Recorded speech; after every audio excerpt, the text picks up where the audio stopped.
आज हमसे रूबरू हैं उदयपुर नगर निगम के आयुक्त हिम्मत सिंह बारठ। हिम्मत जी, आपका स्वागत करते हैं। हिम्मत जी, बहुत सारे इश्यूज़ हैं, लेकिन सबसे जो बड़ा इशू इन दिनों चल रहा है वो है भीतरी शहर। यानी भीतरी शहर में कुछ ऐसी व्यवस्थाएं चल रही, कुछ प्रयोग के तौर पर चली और उसके बाद ऐसा भी कहा जा रहा है कि आगे हो सकता है ये स्थायी हो जाए। उनमें से एक व्यवस्था ये है कि वहाँ पर जो व्हीकल्स है वो ना जा पाएँ, यानी 4 व्हीलर्स बिल्कुल ना जा पाएँ और 2 व्हीलर्स भी जाएँ तो रुके नहीं। बताएं कि ये क्या व्यवस्था है, इसमें क्या क्या प्रयोग किए गए और आगे क्या कुछ होने वाला है। देखिए, ओल्ड सिटी वेलफेयर कमेटी करके एक लोकल ऑर्गेनाइजेशन बनाया लोगों ने, वहाँ के स्थानीय निवासियों ने। तो किसी दिन, जिस दिन ट्रैफिक किसी और वजह से बंद हुआ, तो उनको बहुत अच्छा लगा, रुचिकर वहाँ के व्यापारियों को भी और जो पर्यटक आ रहे थे उनको भी। तो ऐसे में उनकी तरफ से ये प्रस्ताव आया कि प्रशासन हमारी मदद करे तो इसको प्रायोगिक तौर पे किया जा सके और बाद में इसको स्थायी भी किया जा सकेगा। तो उसमें उन्होंने 3 रोड एक बार लिए हैं, रंगनिवास चौकी से लेकर के जगदीश चौक से चांदपोल और चांदपोल से घंटाघर, जो मेन अपना सिटी पैलेस जाने वाला पार्ट है। इसमें उन्होंने सभी लोकल व्यापारियों से बातचीत करके ये तय किया कि साहब, अपना कोई भी वाहन हम रोड पे पार्क नहीं करेंगे, और इसके लिए हमने हमारी पार्किंग में लोकलाइट जो भी थे उन सबको निःशुल्क 2 पहिया वाहन रखने की स्वीकृति प्रदान की। और ये शनिवार और रविवार को सायंकालीन 5 बजे से लेकर रात 10 बजे तक के लिए प्रायोगिक तौर पर पिछले 2 वीक से किया जा रहा है। इसका जो फीडबैक आया है वो पर्यटक भी काफ़ी खुश थे, स्थानीय लोग भी काफ़ी खुश थे कि वाकई यहाँ कुछ घूम फिर के कुछ खरीदारी में भी बढ़ोतरी हो रही थी। लेकिन कुछ समस्याएं भी इसमें आमने सामने आई हैं कि जैसे जो ई रिक्शा हमने प्रोवाइड कराए थे वो इनसफिशिएंट थे, वो ज़्यादा मात्रा में होने चाहिए। और जो रिक्शा ऑलरेडी चल रहे हैं उन रिक्शा चालकों को भी इशू है इसको लेकर के कि आने वाले समय में उनकी रोजी रोटी के लिए क्या प्रबंध किए जाएंगे। तो हम जो भी स्टेक होल्डर्स हैं सारे इसमें, उन सब से बार बार बात कर रहे हैं और पब्लिक के इन्वॉल्वमेंट से ही कोशिश करके कि किसी को तकलीफ़ ना हो और ये व्यवस्था धीरे धीरे पूरे अंदरूनी शहर में फैले, जिससे कि टूरिज़्म में और इजाफा हो सके। और स्मार्ट सिटी की जो थीम थी, जिसके तहत ये सारा कुछ डेवलपमेंट किया गया कि ये पूरा 3.5 किलोमीटर का शहर है, ये वॉकेबल बने पूरा। जो भी टूरिस्ट आए हाथीपोल से प्रवेश करके सूरज पोल तक घूमता हुआ निकले तो पुराने आर्किटेक्चर को, यहाँ के शिल्प को, यहाँ की कलाओं को देखे और उदयपुर का आनंद ले सके। तो उस उद्देश्य की पूर्ति में ये शुरुआत है।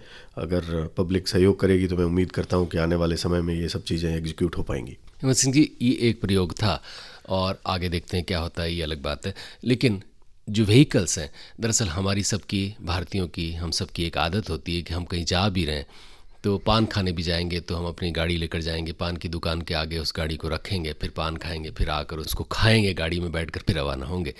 तो लिहाजा कोई आदमी, टूरिस्ट भी या दूसरे आदमी भी जो किसी होटल में जा रहे हैं तो वो तो चाहते हैं कि साहब सीधी रिसेप्शन तक गाड़ी पहुँचे और उसके बाद हम अंदर प्रवेश करें, और तो ये सब तो हो नहीं पाएगा। इसके अलावा 4 व्हीलर्स भी बहुत सारे अंदर जाने के लिए पाबंद कर दिए गए हैं।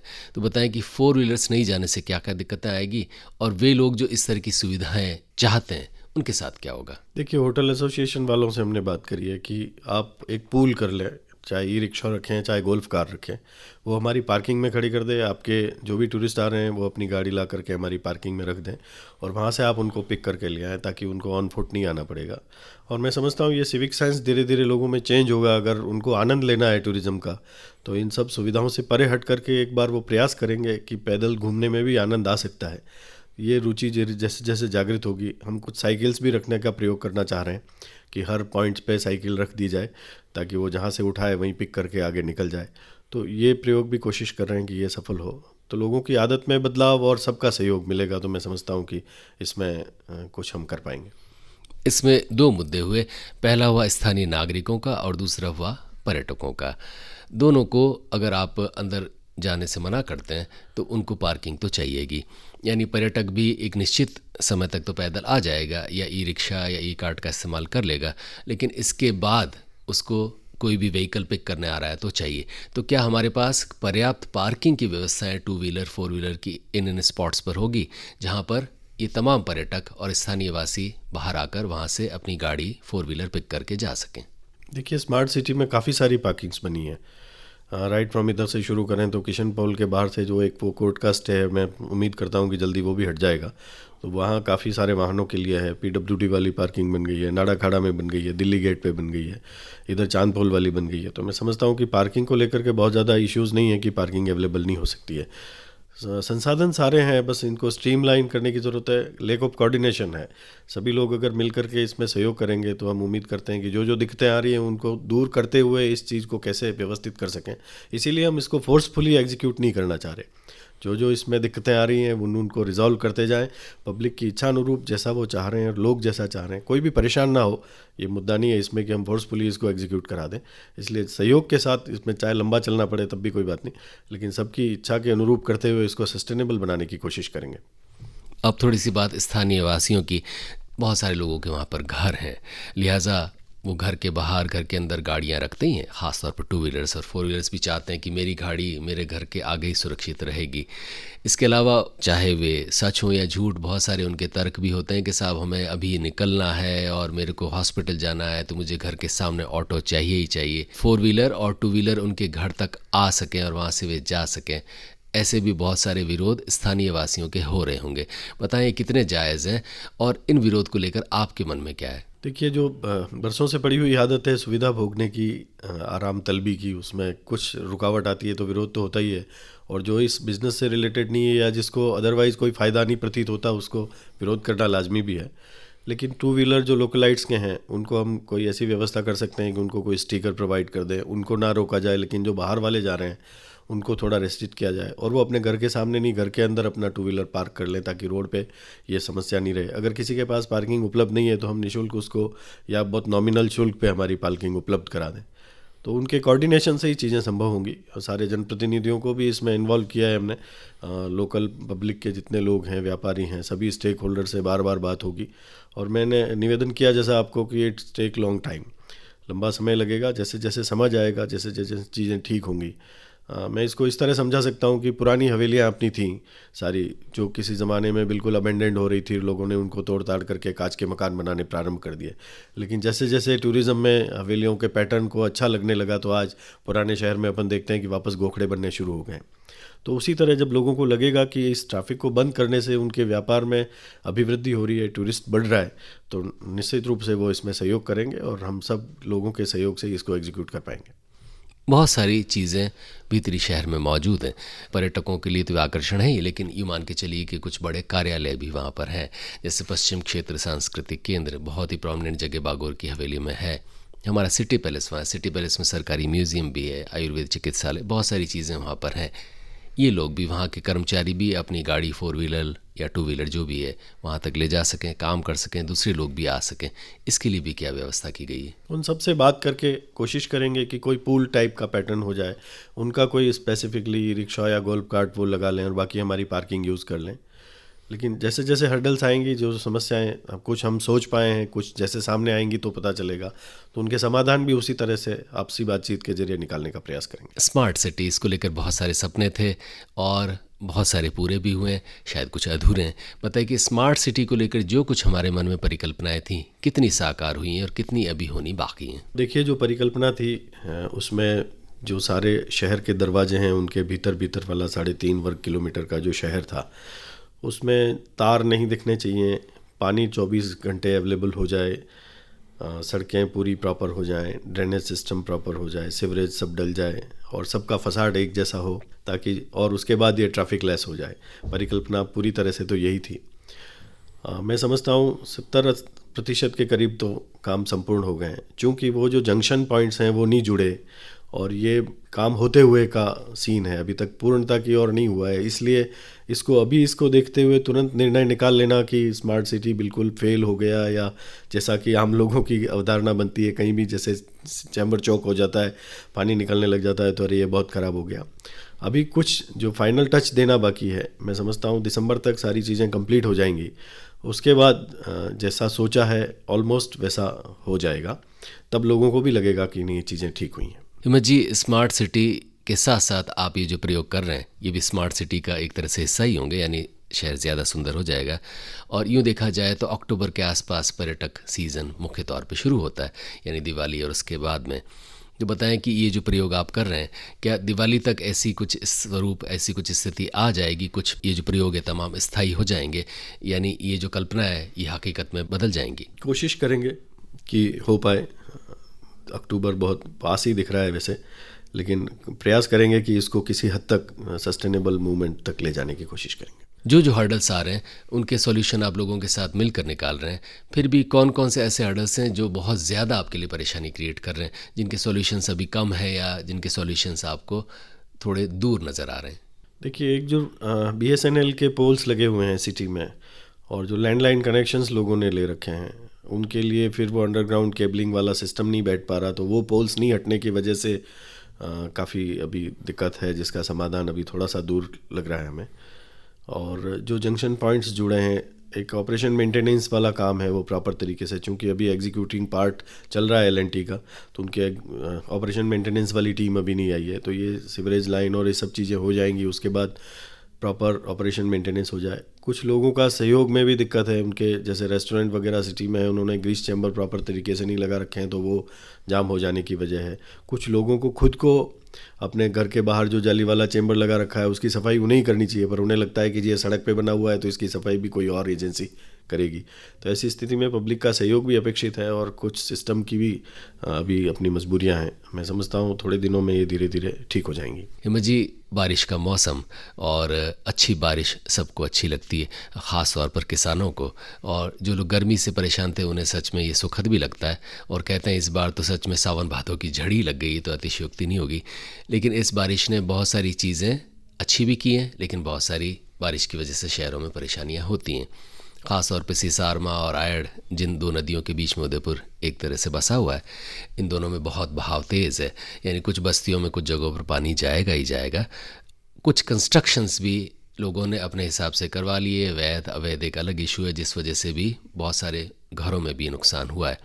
बताएं कि ये इतना सारा पानी आना, उस पानी के साथ उसका मैनेजमेंट, इसमें क्या क्या इश्यूज़ आ रहे हैं, उसके क्या क्या सॉल्यूशंस हैं? देखिए, जैसे ज़्यादा पानी आया था उसमें ये करजाली कॉम्प्लेक्स की तरफ से कुछ घरों में पानी भी भर गया। लोग जो बिल्कुल लो लाइन एरिया है जहाँ पे नहीं बना सकते मकान, प्रतिबंधित क्षेत्र में भी लोगों ने मकान बना लिए, और कुछ जो नेचुरल टोपोग्राफी होती है उसके साथ छेड़खानी करके और लो लाइन एरिया को ऊंचा करके बना देते हैं, तो पानी तो अपना रास्ता ढूंढेगा ही सही। इसको भी हमने मैनेज किया था, हमारी टीम लगी हुई थी, डिस्ट्रिक्ट एडमिनिस्ट्रेशन की टीम भी लगी हुई थी। रात को भी कहीं प्रतापनगर में कोई इशू आए थे तो उनको भी रिजॉल्व करने की कोशिश की है। सड़कें भी काफ़ी ख़राब हुई हैं इस तरह से, जहाँ पानी स्टैगनेंट हो रहा है उसके बाद गड्ढे पड़ रहे हैं। तो जैसे ये रुके बरसात, उसके बाद से एक तो वापस सड़कों की रिपेयरमेंट, और जहाँ लगा हमें कि वाटर लॉगिंग कहीं हो रहा है तो वहाँ जो भी नाले वगैरह रिपेयर कराने पड़ेंगे या नया कुछ निर्माण करना पड़ेगा, तो हम अकॉर्डिंगली प्लान करके कोशिश करेंगे कि इस समस्या से निजात मिले। इस बरसात ने कई चीज़ों को एक्सपोज किया है। कौन कौन सी चीज़ें ऐसी हैं जो कहीं ना कहीं आपको लगता है गड़बड़ हो गई, चाहे निर्माण के स्तर पर हो या अतिक्रमण के स्तर पर, जिन्हें अब सुधारा जाना ज़रूरी हो गया ताकि आगे ये दिक्कत ना आए? देखिए, जो रोड्स बने उसमें सीवरेज के ढक्कन डामर के नीचे आ गए, बहुत सारी जगह हमें ये पता चला। उसके बाद से पानी का प्रेशर आने से पानी बैक फ्लो मारने लग गया, तो कुछ जगह हमें बनी हुई सड़क में से ढक्कन ढूंढ के वापस खोदना पड़ा, तो वो नई सड़क ख़राब हुई। सीवरेज के चैम्बर कहीं बहुत ज़्यादा पानी के बहाव से उफन गए। पुराने सीवरेज चैम्बर्स कहीं थे, उसमें से फ्रेश पानी बाहर जाने की भी कुछ कंप्लेंट्स आई हैं। तो कुछ दिक्कतें आई हैं जो इतने पानी के आने के बाद हमें एहसास हुआ है। हम उम्मीद करेंगे ये पानी उतर जाए और थोड़ा मौसम खुले, उसके बाद से इन चीज़ों को ठीक करने का प्रयास करें। भीतरी शहर में क्या स्थिति है, ख़ास तौर पर पानी की और इतनी सारी बरसात के बाद की? देखिए, भीतरी शहर में कहीं, क्योंकि ऑल पूरा सीसी सड़कें बनी हैं, तो सड़क को लेकर के ऐसे कहीं कोई इशू नहीं आया। फ्लो भी प्रॉपर ही था। बस कहीं जो जहाँ हल्का फुल्का सीवरेज के ढक्कनों में या जो स्टॉर्म वाटर ड्रेनेज सिस्टम है उसकी जालियों में मिट्टी भर जाने की वजह से कहीं कोई पानी का थोड़ा सा बहाव नज़र आया है। वो क्लीन करा लेंगे तो मैं समझता हूँ जो स्मार्ट सिटी के हिसाब से जो स्टॉर्म वाटर को मैनेज करने का मैकेनिज़्म बना है वो लगभग पूरी तरह से ठीक ठाक काम किया है उसने। सूवेज का इशू हालांकि काफ़ी हद तक रिजॉल्व हुआ है, लेकिन पिछोला में सूवेज का पानी ना जाए ये एक बहुत बड़ा प्रश्न है। कभी कभी ऐसी खबरें सुनाई पड़ती है कि कतिपय जगहों से अभी भी पानी सूवेज का जा रहा है। बताएं कि ये कितना सच है, और अगर जा रहा है तो इसको हम कब और कैसे रोक पाएंगे? देखिए, काफ़ी सारे नाले नालियाँ पहले पिछोला में गिरा करते थे। सीवरेज की पुरानी वाली लाइन भी पिछोला झील में से होकर के निकाली गई थी, तो स्मार्ट सिटी के तहत उसका वर्क ऑर्डर हो रखा है। और बाहर पूरी सीवरेज लाइन डाल करके पंपिंग स्टेशन बना दिए गए हैं। जो कुछ भी गिरता था ऑलमोस्ट 99% कवर कर लिया है। एक आध जगह कोई छोटा मोटा इशू टेक्निकली डिफेक्ट की वजह से रह गया है तो उसको भी रिजॉल्व करा रहे हैं। तो उम्मीद कर रहे हैं कि जिलों में इस तरह का कोई पानी ना जाए। मेंटेनेंस की वजह से किसी दिन कहीं से कोई ओवरफ्लोइंग हो जाती है, पंप नहीं चल पाने की वजह से किसी से, तो वो त्वरित उसका डिस्पोजल कराने की पूरी कोशिश करते हैं। जनता भी इसमें काफ़ी जागरूक है, कहीं कुछ होते ही हमें सूचना मिल जाती है, हम लोग भी मिल के इसको सही दिशा में ले जाने का प्रयास कर रहे हैं। तो मैं उम्मीद करता हूँ कि आने वाले समय में जिलों में इस तरह की कोई चीज़ ना हो, ये पूरी कोशिश की जाएगी। चूँकि उदयपुर एक पर्यटक क्षेत्र है, बहुत सारे आकर्षण के केंद्र है, लेकिन कुछ न कुछ इश्यूज हमेशा रहते हैं। एक ताज़ा इशू और आया है कि साहब जो बोट पकड़कर फतेह सागर के अंदर नेहरू गार्डन में जाते हैं तो नेहरू गार्डन की स्थिति अच्छी नहीं है। बताएं कि ये स्थिति अच्छी हो सके, इसके लिए क्या कुछ कर रहे हैं? देखिए, फतेह सागर लेक नगर विकास प्रन्यास के पास है और पिछोला हमारे पास है, लेकिन जहाँ तक मेरे को जानकारी है उन्होंने काफ़ी अच्छे अमाउंट की एक बजट अनाउंसमेंट भी करवा रखी है इसमें, और वो टेंडर प्रक्रियाधीन है। लेकिन चूंकि अभी काफ़ी पानी आ गया है, इस वजह से वो एग्जीक्यूट नहीं हो पाया। मैं उम्मीद करता हूँ कि आने वाले समय में नेहरू गार्डन बहुत अच्छा डेस्टिनेशन के रूप में डेवलप होगा और पर्यटकों को वहाँ जाने में आनंद आएगा। बट इट टेक्स टाइम, इसलिए जो नेगेटिविटी है वो लोगों को नहीं रखनी चाहिए। यूआईटी प्रयासरत है कि उसको बहुत सुंदर स्वरूप दिया जा सके। बोट्स और जेटीज़, इनके भी इश्यूज लगातार रहते हैं कि साहब कोई बहुत बड़ी बोट चालू हो गई है और उससे पॉल्यूशन हो रहा है। इसके साथ साथ जो झीलों के सौंदर्य और स्वास्थ्य से जुड़े लोग हैं वो ये कहते हैं कि यहाँ पर किसी भी किस्म की डीजल या पेट्रोल की बोट चलनी नहीं चाहिए, क्योंकि उससे शायद झील के पानी का स्वास्थ्य ख़राब होता है। तो ये बोट्स की संख्या लिमिट रहे, बोट्स की फिटनेस अच्छी रहे, हर जगह उनकी जेटी ना बन पाए। ये कौन कौन सी ख़ास परेशानी आपके सामने आ रही हैं, उनके क्या क्या सॉल्यूशंस आपने निकाले हैं? देखिए, 2017 में ज़िलें हमें ट्रांसफ़र हुई, उससे पहले सिंचाई विभाग के पास ज़िलें हुआ करती थी, और जो भी परमिशंस दे रखी हैं, वेदर बोट हो चाहे जेटी हो, एट दैट टाइम की दी हुई हैं। लेकिन उसके बाद से राजस्थान झील विकास प्राधिकरण का गठन हो गया, जिला स्तरीय झील समिति भी बनी हुई है, उसके नियंत्रण जिला कलेक्टर उसके चेयरपर्सन हैं, और हाई कोर्ट भी इसमें संज्ञान ले रहा है। दो पैरेलल सी चीज़ें हैं। जो पर्यावरणविद हैं, जो झील प्रेमी हैं, उनका ये कथन है कि ये सब चीज़ें नहीं होनी चाहिए। साथ साथ टूरिज़्म, चूँकि यहाँ पर जीवन रेखा है अपनी, तो इन दोनों को बैलेंस करते हुए कैसे झील के स्वास्थ्य को भी प्रभाव नहीं पड़े और लोगों के टूरिज़्म पे या लोगों की रोजी रोटी पे भी प्रभाव ना पड़े, इसको बैलेंस करने की पूरी कोशिश कर रहे हैं। हालांकि हमारे बोर्ड ने झीलों में नावों की संख्या कम करने का प्रस्ताव पारित किया। उन्होंने तो यहाँ तक कर दिया कि जो ज़मीन से जुड़ी हुई होटलें हैं उनको नावों की परमिशन ना दी जाए। वो प्रस्ताव हमने जिला स्तरीय झील समिति में रखा, तो वहाँ भी उनकी संख्या में रिड्यूस करते हुए उसको अप्रूवल के लिए स्टेट को भेजा। लेकिन स्टेट ने एक बार उसको स्टे कर दिया और हमें वापस पॉलिसी बनाने के लिए रिवर्ट किया है। तो कलेक्टर साहब की चेयरमैनशिप में ये एक्सरसाइज हो रही है कि इकोलॉजिकली और टूरिज़्म, इन दोनों में किस तरह से बैलेंस स्थापित किया जा सके, जिससे झीलों का स्वास्थ्य भी खराब नहीं हो, झीलें प्रदूषित ना हो, और साथ ही साथ टूरिज़्म की गतिविधियां भी बन सके, जिनके लिए कि उदयपुर का आकर्षण है और लोग पूरे विश्व से यहाँ पर विजिट करने के लिए आते हैं। तो इन दोनों तथ्यों को ध्यान में रखते हुए कोई ऐसा सस्टेनेबल नीति बन करके मैं समझता हूँ आने वाले समय में सामने आएगी, जिससे न तो पर्यावरणविदों को कोई समस्या होगी और न टूरिज़्म से रिलेटेड लोगों को भी होगी, और जिले भी स्वच्छ, सुंदर और स्वस्थ रह पाएंगी। हमारा शहर स्वस्थ रहे और स्वच्छ रहे, ये बहुत ज़रूरी है, और ये जिम्मेदारी आप पर आती है, उसे आप पूरी तरह से निभाने की कोशिश करते हैं। लेकिन इन सब के बावजूद बहुत सारी चीज़ें सुनने को मिलती है कि साहब उदयपुर अभी भी उतना क्लीन नहीं है। ख़ास तौर पर भी व्यक्ति जो इंदौर और दूसरे शहरों से लौट कर आते हैं, यहाँ तक कि डूंगरपुर से भी जो लोग आते हैं कि हमारे यहाँ पर इतनी सफाई नहीं, बहुत सारी जगह पर पॉलीथिन्स पड़े हैं जिनको गायें खा रही हैं, बहुत सारी जगह पर डंपिंग स्टेशन नहीं, फिर भी कचरा डाला जा रहा है, और गार्बेज का कलेक्शन भी हर जगह से ठीक ठाक तरीके से नहीं हो पा रहा है। ये बातें कितनी सच हैं और इन्हें हम कैसे एड्रेस कर पाएंगे? देखिए, कुछ हद तक ये बातें ठीक हैं, लेकिन हमारे शहर के साथ समस्या ये है कि नगर निगम का जो एरिया है उसके जस्ट बाद यूआईटी का एरिया है, लेकिन उसको डिस्टिंग्विश करना किसी बाहर वाले व्यक्ति को छोड़ दीजिए, स्थानीय लोगों को भी अंदाज़ा नहीं रहता कि ये हमारा एरिया है, उसका एरिया है। चूँकि यूआईटी एक डेवलपिंग संस्था है, उसका सफाई को लेकर के कोई स्पेसिफिक उसके पास न तो स्टाफ है न उनका काम है। तो अभी हमारी तरफ से पहल हुई, उसके बाद जिला प्रशासन ने और यूआईटी के सहयोग से हमने उनके साथ एमओयू कर लिया है। तो जो यूआईटी का एरिया सिटी के पास लगता हुआ है, जो प्रॉपरली बस गया है अब, और जहाँ पे लोग रहने शुरू हो गए हैं, बाहरी शहर मान ले उसे। बाहरी शहर को, उसको टेक केयर करने की जिम्मेदारी हमने ऊपर ले ली है हमारे, और हमने ये कार्य प्रारंभ भी कर दिया है। जल्दी हम उस एरिया का टेंडर भी करेंगे।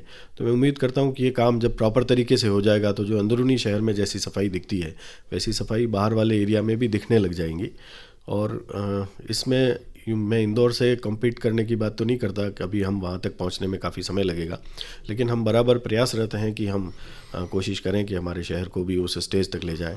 स्वच्छता में बहुत सारा काम हुआ है हमारे यहाँ पे। हम 100% डोर टू डोर से वेस्ट कलेक्शन कर रहे हैं, उसको एट सोर्स सेग्रीगेट कर रहे हैं। उसके बाद हमने हमारे प्लांट्स भी लगा लिए हैं, वेस्ट से गैस भी बन रही है, और जो लिगेसी वेस्ट था उसको भी ट्रीट करने की कोशिश कर रहे हैं। हमने हमारे कमर्शियल वेस्ट कलेक्शन का काम भी एक प्राइवेट कंपनी को दे दिया है, जिससे हमें आय भी हो रही है। तो ऐसा नहीं है कि काम नहीं हुआ उदयपुर में, बट एकदम से आप अगर टॉप मोस्ट से कंपटीशन करें तो यूँ लगता है कि कुछ नहीं हो रखा है। हम प्रयास करेंगे कि आने वाले समय में हम भी उनकी तरह और ज़्यादा स्वच्छ इस शहर को बना सकें, ताकि जो टूरिज़्म है वो इस आधार पे भी और ज़्यादा बढ़े। हिम्मत सिंह जी, नगर निगम से उम्मीदें और ख़ास तौर पर नगर निगम से शिकायतें, ये तो आम है, लेकिन नगर निगम की भी आम आदमियों से बहुत सारी उम्मीदें होंगी, शिकायतें भी होंगी। वे क्या हैं, वे ज़रूर हमारे तमाम श्रोताओं को बताएं। देखिए, किसी भी शहर में जो कुछ ठीक करने का दायित्व है, मैं मानता हूँ कि किसी एक इंस्टीट्यूट का हो सकता है, लेकिन लोगों के अधिकारों के साथ साथ लोगों के कर्तव्य भी हैं। अगर लोग अपने कर्तव्य का पूरी तरह से पालन करें तो निश्चित रूप से हम भी पूरी चीज़ों को बहुत अच्छे तरह से एग्जीक्यूट कर पाएंगे। जहाँ तक कि स्वच्छता का ही निवेदन करूँ मैं आपको कि कचरा फैलाने वाली बात है। अगर कोई व्यक्ति, जब हम डोर टू डोर से वेस्ट कलेक्ट कर रहे हैं तो फिर सड़क पे ना फेंके तो सड़क पे कहीं से गंदगी नहीं आएगी। लोग अपनी गायों को दूध दूह करके सड़क पे छोड़ देते हैं। हम काइन हाउस में पकड़ के ले जाते हैं तो 50 तरह के लोग इकट्ठे होकर एक दूध वाली गाय को ले गए। तो जब शहर में गाय रखने पे प्रतिबंध है, आपके पास जगह नहीं है तो आपको नहीं रखनी चाहिए। तो जो बेसिक जो नियम है उनके तहत अगर आप नियमों की पालना नहीं करेंगे और केवल निगम से ही अपेक्षा करेंगे कि निगम ही सब कुछ कर ले, तो इतने बड़े शहर में किसी एक इंस्टीट्यूट के बूते की बात नहीं होती। इंदौर का आप जैसे फरमा रहे हैं, वहाँ लोगों ने बहुत ज़्यादा सहयोग किया है। पब्लिक खुद अपना सहयोग करेगी, शहर को साफ़ सुथरा सुंदर बनाने में सहयोग करेगी। तो जिस व्यक्ति से चाय खरीदी वो खुद कह देगा भाई साहब कपिया मत फेंकिएगा। जी, अगर व्यक्ति खुद बोलना शुरू कर देगा तो निश्चित रूप से हम सफल हो जाएंगे। उसके बाद हमारी कोई गलती रहे तो हमारा कान खींचे पब्लिक तो कोई दिक्कत नहीं है, लेकिन सबका सहयोग अपेक्षित है। आपके माध्यम से मैं सबसे निवेदन करना चाहूँगा कि जो कुछ दायित्व हैं सिटी के लोगों के वो निभाएं, और हमारी कहीं कोई लूप होल्स रह जाती हैं, कोई गलतियाँ रह जाती हैं तो हमें सुधारने के लिए बिल्कुल आगाह करें। हम उस पर पूरा कर्तव्यनिष्ठ होकर के उस कार्य को करने का प्रयास करेंगे। हिम्मत सिंह बारट, आयुक्त नगर निगम उदयपुर, आपका हृदय से आभार।